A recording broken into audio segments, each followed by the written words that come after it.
Hello everyone.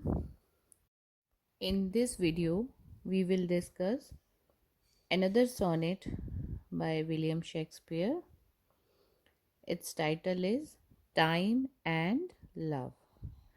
This sonnet is also known by the title of sonnet number 65. आज जो sonnet William Shakespeare का जो sonnet हम discuss करने जा रहे हैं, इसका टाइटल, इसके दो टाइटल है that I want to tell you.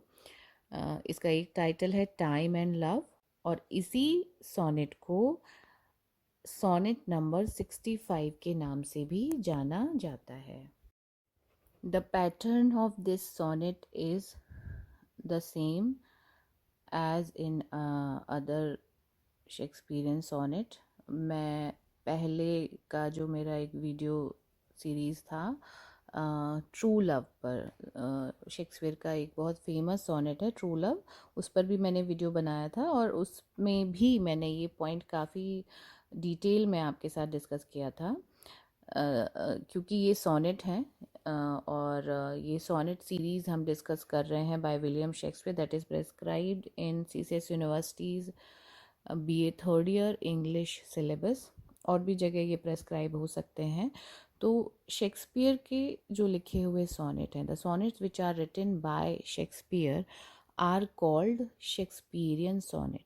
तो मैं एक बार फिर आपको बता देना चाहती हूँ कि मूलतः originally sonnet is a poem of 14 line. Sonnet जो है वो एक 14 लाइन की कविता है, आपको पता होगा। इसकी शुरुआत इटली में हुई थी। पेट्रार्क नाम के एक पोइट थे। He had started writing sonnets, but his pattern of sonnet writing was different. In his poems there was one octave and one sestet.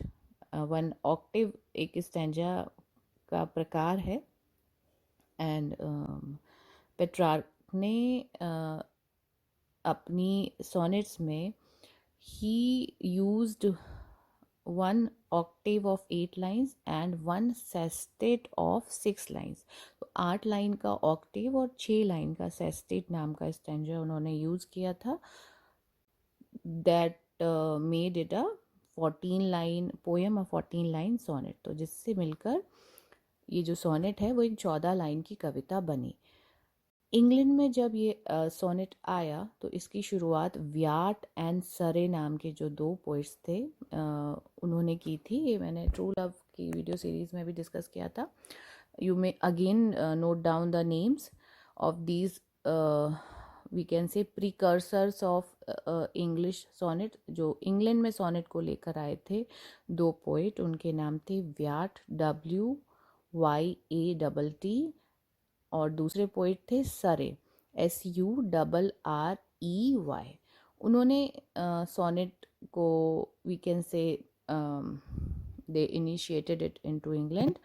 लेकिन उनके जो सोनेट राइटिंग का पैटर्न था it was different than Petrarch. Petrarch से अलग उन्होंने sonnet writing का एक पैटर्न डेवलप किया था।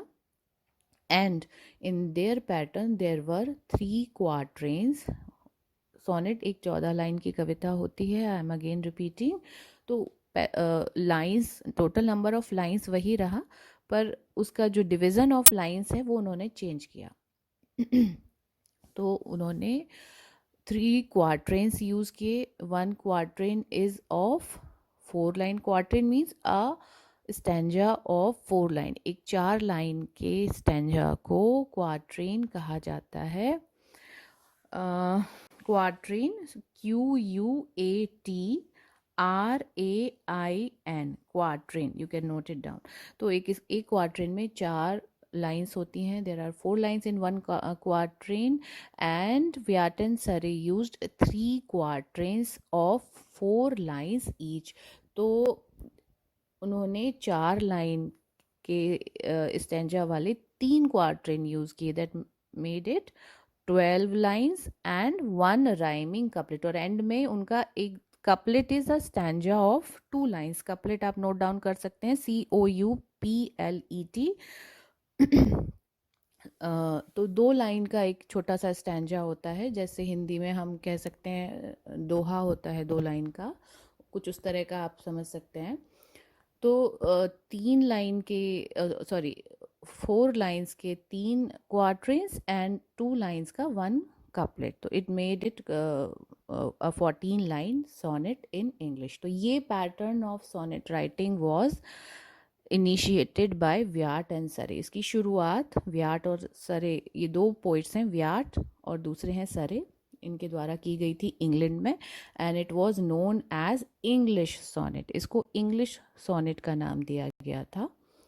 लेटर व्हेन शेक्सपियर केम, जब बाद में शेक्सपियर आए, he use this very pattern of sonnet writing. इसी पैटर्न को शेक्सपियर ने अडॉप्ट किया and he popularised it, because Shakespeare का जो राइटिंग स्टाइल है it was very fascinating, and Wyatt and Surrey से ज़्यादा पॉपुलर शेक्सपियर ने इस सोनेट को बनाया, और that is why it is also known as Shakespearean sonnet. तो ये पैटर्न ऑफ राइटिंग जो सोनेट का है, 3 quatrain and 1 couplet, it is known as Shakespearean sonnet also. इसी को इंग्लिश सोनेट भी कहा जाता है, क्योंकि इंग्लैंड में इसका ये पैटर्न अडॉप्ट किया गया, और इसी पैटर्न ऑफ राइटिंग, इसी टाइप ऑफ सोनेट को शेक्सपियरियन सोनेट भी कहा जाता है after Shakespeare, because Shakespeare was the person who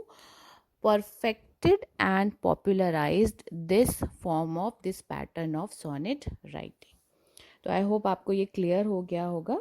तो now we come back to our this sonnet time and love, इस पर वापस आते हैं। तो जैसे मैंने आपको बताया, ये सोनेट जो है टाइम एंड लव, या sonnet number 65, this is a Shakespearean sonnet है। तो इसमें 3 क्वार्टर्स हैं, followed by a rhyming couplet. Rhyming means जिसकी तुकबंदी मिलती है ऊपर के जो लाइंस हैं उनके साथ। तो इसमें 3 क्वार्टरन और 1 कपलेट है। ये पैटर्न आप याद रखिएगा, ऑब्जेक्टिव्स के लिए पूछा जा सकता है। इसका राइम स्कीम जो है, इसमें तुकबंदी किस तरह आती है, you may note it down again. पहले ट्रू लव का जो वीडियो सीरीज़ है उसमें मैं बता चुकी हूँ, and again I am reiterating it here, आप नोट डाउन कर लीजिए। The rhyme scheme of this sonnet is A B, ये जो फर्स्ट क्वार्टरन है उसका राइम स्कीम हुआ, then C D second quatrain, E F third quatrain, and G for Goa, 2 बार G आ रहा है, तो that is for the couplet. तो ये इसकी राइमिंग स्कीम है, and it is written in इयाम्बिक pentameter. इयाम्बिक pentameter में लिखा गया है, स्पेलिंग नोट कर लीजिए, IAMBIC, इयाम्बिक पेंटामीटर, PENTAMETER। तो इयाम्बिक पेंटामीटर में ये सोनेट लिखा गया है। Now I have divided this poem in 3 sections. मैंने ये जो सोनेट है, ये कविता, इसको 3 भागों में बांटा है, and I have made 3 parts of this poem. ये जो फर्स्ट वीडियो है इसमें मैंने आपको सोनेट के बारे में बताया। अभी मैं कविता के बारे में भी थोड़ा सा I will tell you the background of this poem. और इसका फर्स्ट स्टैंजा जो है, first quatrain, I will discuss in this video.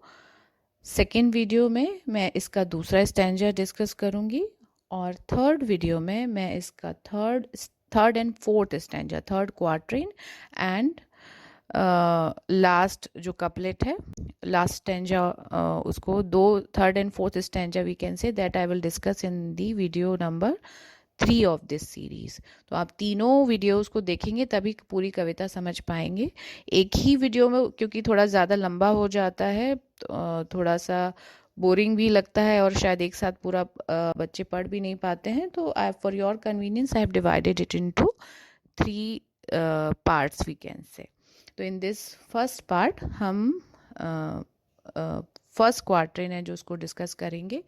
उसके पहले मैं इस कविता के बारे में I would like to tell you some important points or some important background about this background of this sonnet. इसके बारे में आपको कुछ जानकारी देती हूँ.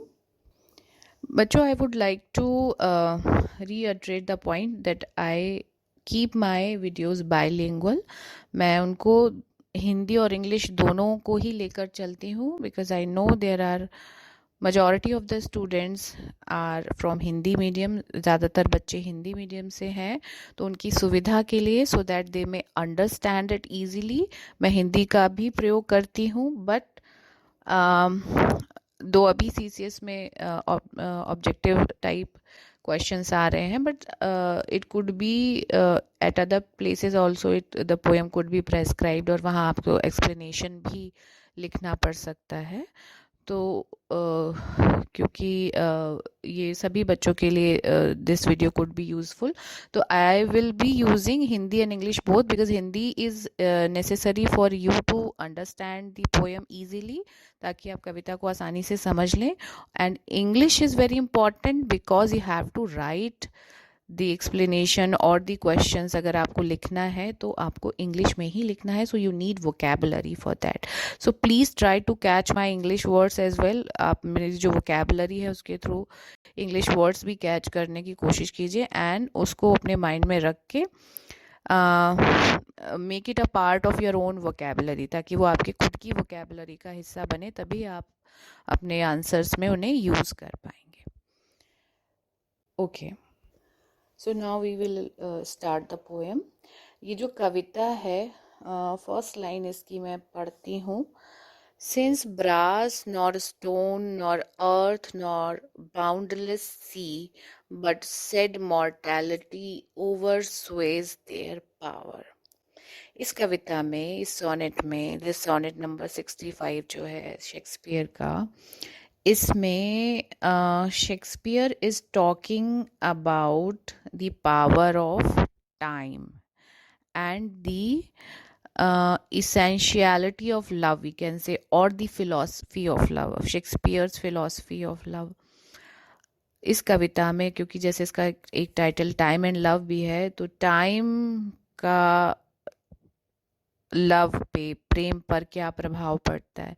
ट्रू लव एक हमने सोनेट डिस्कस किया था, तो उसमें ट्रू लव की क्वालिटीज़ बताई थी शेक्सपियर ने. And he has written that true love is never changes its way, it's a beacon light, it is a pole star के साथ उसकी तुलना की थी. और उन्होंने कहा था उस कविता में कि फिजिकल ब्यूटी जो है, it comes with in the sickle of time, यानी फिजिकल ब्यूटी को तो समय नष्ट कर देता है, लेकिन वास्तविक प्रेम जो होता है, ट्रू लव जो होता है, उसको समय नष्ट नहीं कर सकता. तो इस कविता में भी समय के महत्व का के बारे में बात कर रहे हैं. And Shakespeare is telling us about the strongest materials, metals of the nature, जिनको बहुत स्ट्रॉन्ग माना जाता है, but with the consistency of time they also get ruined in course of time. समय के साथ, धीरे धीरे समय के बहाव के साथ वो सभी चीज़ें नष्ट हो जाती हैं. और क्या है जो नष्ट नहीं होता, और वो कैसे नष्ट होने से उसे बचाया जा सकता है, जो कि एक ह्यूमन लव है जिसकी बात कर रहे हैं शेक्सपियर. तो ये इस कविता की थीम है. वी कैन से कि इस पोएम में Shakespeare has expressed his philosophy of love and beauty. प्रेम के बारे में, सुंदरता के बारे में उनके विचार जो है उन्होंने व्यक्त किए हैं. साथ ही उन्होंने इस कविता में he had talked about the mortality of, और we can say transitoriness of the things, of the worldly things, या of the world, we can say, कि जो हिंदी में हम कह सकते हैं कि नश्वरता है चीज़ों की, उसको क्षण भंगुरता भी के ट्रांजिटरीनेस कहते हैं. कोई भी चीज़ संसार की ऐसी नहीं है जो अमर है हमेशा के लिए. Everything is subject to decay. हर वस्तु, चाहे वो नेचुरल हो या मैन मेड हो, in course of time it gets destroyed. धीरे धीरे उसका बनने के साथ ही उसका धीरे धीरे उसका डीके शुरू हो जाता है, उसका एक तरह से पतन हम कह सकते हैं शुरू हो जाता है। और वो कुछ समय कुछ चीज़ें जल्दी नष्ट हो जाती हैं, कुछ चीज़ें थोड़ा लंबा चलती हैं। Maybe they can go to 100 years or 200 years or 500 years, but they almost everything gets changed or destroyed. समय के साथ सभी चीज़ें नष्ट होती ज़रूर हैं। तो उसी थॉट को उन्होंने यहाँ इस कविता में व्यक्त किया है। और साथ ही वो ये भी कह रहे हैं कि जब इतनी मजबूत चीज़ें हैं उनको समय नष्ट कर देता है, तो कैसे मैं अपने प्रेम को, या मेरे एक दोस्त की बात वो करते हैं कि मैं उसको कैसे बचाऊं from the clutches of time. समय का एक तरह से जो पहिया है वो आगे बढ़ता जा रहा है। और as we all know that we all are mortals, हम सभी जो हैं नश्वर हैं, और हम सभी की कभी ना कभी मृत्यु ज़रूर होगी। तो इसी तरह उस समय शेक्सपियर के मन में ज़रूर ये ख्याल आया होगा कि कैसे मैं अपने मित्र को बचाऊं from the clutches of time, समय के पंजों से। तो ये एक थॉट उन्होंने इस कविता में व्यक्त किया है। बहुत ही खूबसूरत कविता है। आई होप आपको समझ भी आएगी और पसंद भी आएगी। So let us start this poem. Since brass nor stone nor earth nor boundless sea। अब यहाँ आप सिंस को अगर आप मीनिंग में इसको अगर क्योंकि सिंस का यहाँ मतलब है क्योंकि। सिंस ब्रास नॉर स्टोन, क्योंकि अब यहाँ शेक्सपियर कह रहे हैं कि फर्स्ट सेकेंड लाइन को हम पहले ले लेते हैं तो आप मीनिंग और अच्छे से समझ लेंगे। Since brass nor stone nor earth nor boundless sea but sad mortality over Suez their power. Sad mortality, mortality यानी नश्वरता, जैसे मैं अभी आपको बता चुकी हूँ। क्षणभंगुरता यानी नष्ट हो जाने का जो एक आवश्यक गुण है हमारा या संसार का, या जो डेथ है वो आनी ही आनी है सबको। तो वो एक सैड एलिमेंट तो है जब चीज़ें नष्ट होती हैं, या हमारे जो प्रियजन हैं when they are departed from this world, तो वी बिकम सैड। तो इस लाइन को पहले लेते हैं तो आप थोड़ा कनेक्ट कर पाएंगे। But sad mortality, you may से डेथ या टाइम, यहाँ टाइम से मतलब है डेथ।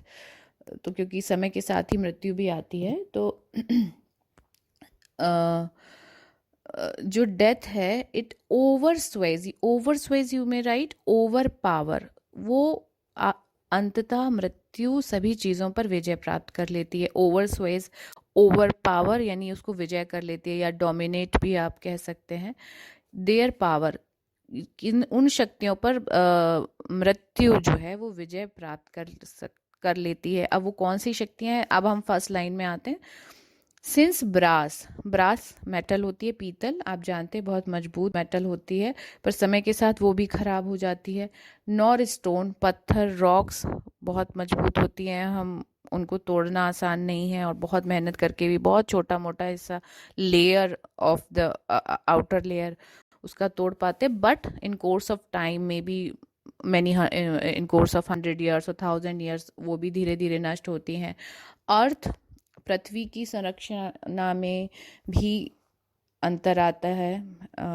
अगर आप साइंस पढ़ते हैं तो पहले 1000 साल पहले बहुत सी चीज़ें अलग तरह की, नॉट 1000 साल, may be more than that, उसमें कुछ अलग था। And if you read geography you will find there have been a lot of changes in course of time। nor boundless sea, boundless, limitless, जो सी है समुद्र है वो बाउंडलेस लगता है हमें, मतलब जिसका बाउंड मीन्स जिसमें कोई बाउंड्री नहीं, अंत ही नहीं। अगर आप समुद्र के किनारे खड़े होंगे तो आपको लगेगा कि इसका कोई अंत ही नहीं, क्योंकि दूसरा किनारा आपको दिखता ही नहीं है। तो इट इज़ एनॉर्मस, बहुत बड़ा है। एंड वी नो कि बहुत बड़ा हिस्सा ग्लोब का जो है it is covered by the sea. लेकिन समुद्र की सिचुएशन में भी फ़र्क आता है। हम पढ़ते हैं कि पहले कुछ ऐसे स्थान थे जहाँ समुद्र था, बाद में वो पीछे चला गया और वो हिस्सा बाहर आ गया, वो it became part of land. तो ये सभी चीज़ें जिनको बहुत पावरफुल माना जाता है, समय अल्टीमेटली इन पर भी विजय प्राप्त कर लेता है। अब समय के बेटा यहाँ दो मतलब एक साथ चलेंगे। समय is used for death also, मृत्यु के लिए भी यूज हो रहा है, और साथ में टाइम का अलग अलग, अब जैसे समुद्र है या अर्थ है, हम ये नहीं कह सकते कि इनकी डेथ हो जाएगी, but time will change their shape and situations. तो कभी वो चीज़ें, वो हिस्से जो हैं पृथ्वी के अलग दिखते थे, बहुत ऊंची पहाड़ियाँ थीं, फिर वो धीरे धीरे टूट गई, वो मैदान समतल हो गए। तो ये सारी चीज़ें, meaning is, the underline thought is that the time changes everything. और क्या क्या वो बदल सकता है? ब्रास यानी strongest metal, brass is one of the strongest metal, धातु जो बहुत मजबूत है, वो भी, उसको भी डिस्ट्रॉय कर देता है। पत्थर हैं, पहाड़ हैं, स्टोन, उनको भी कर देता है। अर्थ में भी, पृथ्वी में भी फर्क आ जाता है। And boundless sea and the limitless sea, जो लगता है कि उसका तो कहीं अंत नहीं है, उसके अंदर भी that time causes change in course of time. समय कहते हैं ना, समय को समय दीजिए, समय बहुत कुछ बदल देता है। तो समय के साथ चीज़ें बदलती हैं, उसके बारे में ये बात हो रही है। तो said mortality over Suez their power. तो मॉर्टैलिटी, नश्वरता, जैसे हमने कहा, तो ट्रांजिटरीनेस ऑफ लाइफ, ऑफ नेचर, जैसे नेचर हर चीज़ बदलती रहती है। आज जो फूल खिला है, कल वो कली, it was like a bird, वो एक कली के रूप में था पहले, लेकिन फिर वो धीरे धीरे कली खिलती है, वो एक फूल बनता है, and then it stays for a day और टू, और उसके बाद वो नष्ट हो जाता है। तो कोई भी चीज़ परमानेंट नहीं है, चाहे वो कितनी भी सुंदर हो, कितनी भी अच्छी हो। It has a certain span of life, उसको एक निश्चित समय मिला है, और वो उसी समय में वो अपनी सुंदरता बिखेर सकता है, और it can show it's attribute, कि वो उसकी खूबसूरती से या उसकी शक्ति से वो संसार को क्या दे सकता है, ये पॉइंट है। तो ये बात ये कह रहे हैं। नेक्स्ट लाइन देखते हैं। अब क्योंकि ये चीज़ है, ये थॉट आ चुका है, sad mortality over Suez their power, transitoriness of life overpower everything, it is death overpowers everything. It, जो मृत्यु है वो सभी पर विजय प्राप्त कर लेती है, यानी मृत्यु जो है या समय जो है वो सभी चीज़ों को नष्ट कर देता है। तो अब क्या किया जाए? अब शेक्सपियर इज पॉन्डरिंग ओवर कि हाउ शेल, नेक्स्ट लाइन देखिए, how with this rage, rage कहते हैं वैसे गुस्से को, तो यहाँ वो एक तरह से तुलना कर रहे हैं कि जो समय का क्रोध है, यानी समय का, क्योंकि क्रोध में अक्सर व्हेन वी आर एंग्री, हम कई बार ऐसा होता है कि हम कुछ फेंक देते हैं, कुछ नष्ट कर देते हैं। तो he is kind of giving it metaphor here, कि एक तरह में से मेटाफर उन्होंने यहाँ यूज़ किया है कि इस क्रोध से, समय के इस क्रोध से, how with this rage anger, और you can say destructive power of nature, इसको आप डिस्ट्रक्टिव पावर ऑफ नेचर भी कह सकते हैं। ये जो क्रोध ऑफ नेचर है, एंगर ऑफ नेचर है, raise, shell beauty hold a plea. अब ब्यूटी से यहाँ मतलब है not only physical beauty, physical beauty तो है ही, बट ह्यूमन मॉर्टैलिटी, एक जो इंसान है, क्योंकि ये जो चीज़ें हमने बात की, इनका स्पैन ऑफ लाइफ, पत्थर हैं, रॉक्स हैं, समुद्र है, धरती है, इनका स्पैन ऑफ लाइफ तो बहुत करोड्स ऑफ ईयर्स है, but human life is limited to some certain years. तो उनका जीवन छोटा होता है। तो कैसे इस रेज से, नेचर के, प्रकृति के इस गुस्से से, या we can say destructive power से मैं कैसे बचा के रखूं? Beauty hold a plea. अब होल्ड अपली का मतलब आप यहाँ समझिए डिफेंड, यानी अपने को बचा के रखना। ब्यूटी, फिजिकल ब्यूटी आप कह सकते हैं, या ह्यूमन लाइफ भी कह सकते हैं, कि जो मानव का जो मानवीय जीवन है उसको मैं कैसे बचाऊं। अब यहाँ मानवीय जीवन की, वैसे तो ये कोई भी कविता, सभी एक यूनिवर्सल अपील होती है, वो सभी लोगों के ऊपर एक तरह से लागू होती है, पर यहाँ ये अपने मित्र की बात कर रहे हैं कि मैं कैसे, how how how can I defend my friend, मैं अपने मित्र को कैसे बचाऊं, और किससे बचाऊं, डेथ से। Whose destructive power is boundless, जिसकी जो नष्ट करने की शक्ति है वो असीमित है, वो हर चीज़ को नष्ट कर देती है। And it will ultimately take away my friend from me, मेरे मित्र को भी मुझसे दूर ले ही जाएगी, मेरी भी उसकी मृत्यु हो जाएगी, और ऑब्वियसली विलियम शेक्सपियर की भी मृत्यु हो गई। और आज we are reading is poems only, we Shakespeare तो अभी नहीं है। तो नेक्स्ट लाइन में देखते हैं, whose action is no stronger than a flower, तो मैं कैसे अपने मित्र को बचाऊं। यहाँ पे ब्यूटी का बेटा मैंने आपको दो मतलब बता दिए, human life of his friend और ह्यूमन लाइफ इन जनरल, दोनों तरीके से आप समझ सकते हैं कि अपने मित्र की बात कर रहे हैं, पर ये सभी पर लागू होता है।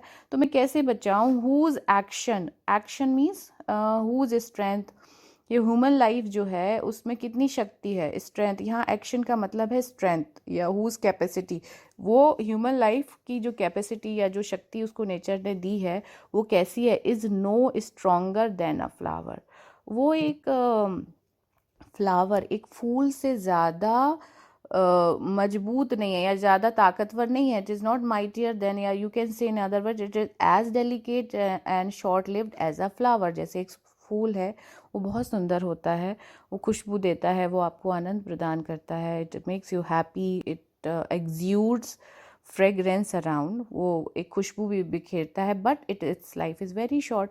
तो in the same way human life is short lived and how can I save it, Shakespeare यहाँ पर कह रहे हैं कि मैं कैसे बचा पाऊँ ह्यूमन लाइफ को from the clutches of death और टाइम, टाइम के जो पंजे हैं, द स्ट्रोक्स ऑफ टाइम, उनसे मैं कैसे बचाऊं। तो ये थॉट इस फर्स्ट 4 लाइन्स में उन्होंने एक्सप्रेस किया है। सेम आइडिया आगे कंटिन्यू करेगा, that we will discuss in the next video. थोड़ा सा डिफ़िकल्ट लग सकता है, दैट इज़ वाई मैंने इसको थोड़ा सा डिटेल में डिस्कस करने की कोशिश की है, इसको थोड़ा अच्छे से एलोबरेट किया है, इसलिए ये वीडियो भी थोड़ा लंबा हो गया है। तो आई होप आप इसको समझ पाएंगे, इसको अगर आप ठीक से सुनेंगे तो आपको it will be clear to you. Thank you.